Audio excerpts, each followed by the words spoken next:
Hi guys, this is Robbie here for Watch Rob. I'm shooting in Store 5A in Columbus, Ohio, and today we're talking about Datejust by Rolex. So, not just any Datejust, but two-tone, which is pretty common for the Datejust, versus steel Datejust, or basically all steel.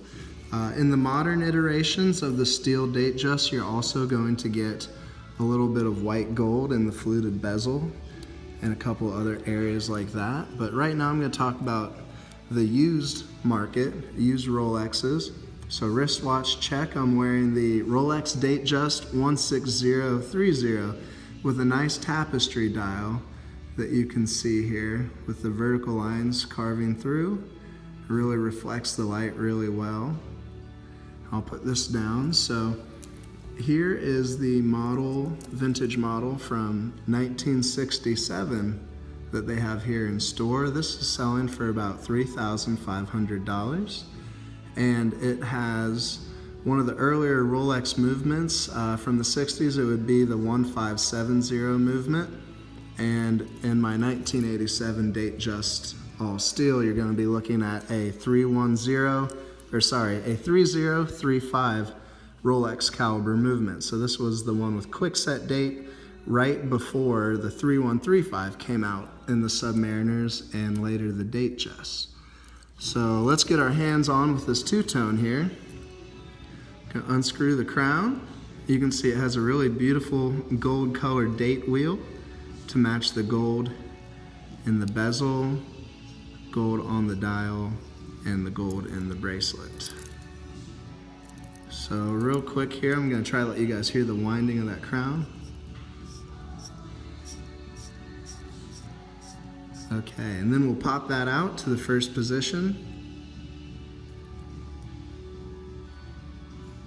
And since this is a vintage model without the quick set date, basically what you would do to advance the date is take the hands all the way out and advance them forward as if you were changing the time, and you would pass 12. 2 revolutions to advance the date to the next date.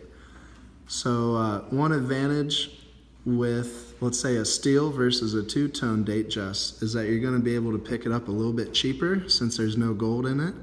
And because of that, for the same price, you may be able to get a more modern iteration of the Datejust just in steel.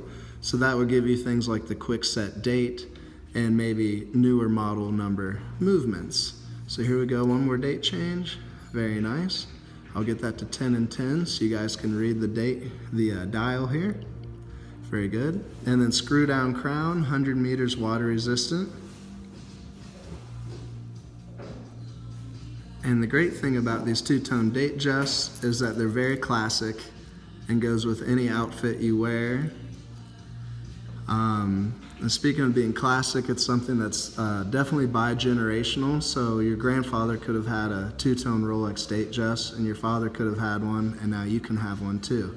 Especially with vintage making a comeback with the younger kids these days. So it's a little more hip to have the vintage clothing, the vintage watches, things like that. So speaking of value, like I mentioned earlier, you can pick up the all steel, a newer version for the same price, or maybe similar years but a little bit cheaper than the two-tone gold. So that all is really your preference. I think that you should buy whatever you want. So if it makes you happy to look down and have an awesome piece of two-tone gold Rolex on your wrist, or if you're happier with maybe a subtle steel and silver dial that would go dressed down or dressed up in a tuxedo, you can go either way. Let's see, what else on these? So other than personal preference, from reading the forums, I've come across a lot of collectors that believe that the all steel Datejust will go up more in value over time than the gold because there were less of them made. Where in the 70s and 80s, even the 60s, these two-tone gold models were a lot more popular. I'm just going to pause for a second under the light so you guys can see how gorgeous that blue dial is. And even in the 60s, they were adding some really nice advanced textures to their dials.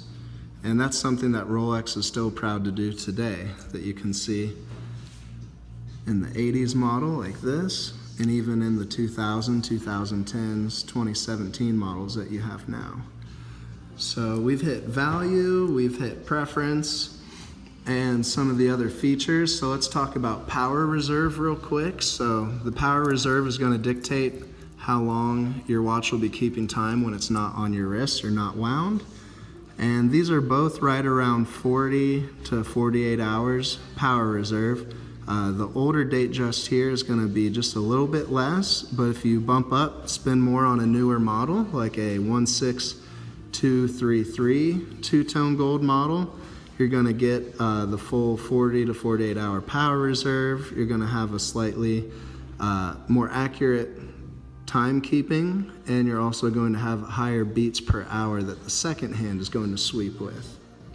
So that's going to make a small difference there. And let's see if you can look and see the difference in rate that the second hands, how smooth they are or maybe are not moving around the dial. So pretty neat overall. Another big plus is when you get a two-tone model, you're going to get almost everything in gold other than the steel case and the steel flanking links. So that means even on the dial here, there can be applied gold markers. The Rolex crown that you see at 12 o'clock is also applied gold. It's very thin, but it's applied, where on mine it's just applied steel crown. So just small difference, but overall they both wear really great. Let's pop on the two-tone on the wrist, let you see how it fits. Obviously with Datejust, you're gonna have 36 millimeter, which is not oversized at all. My wrist is 6 3/4 diameter, so a little bit of a skinny wrist, and this still fits really well, and I think it looks a lot more elegant than some of the bigger pieces.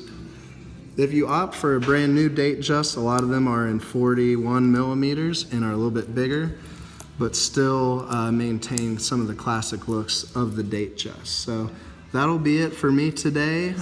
Remember to like and subscribe the channel in this video, and remember to check out store5a.com. Thank you and have a good day.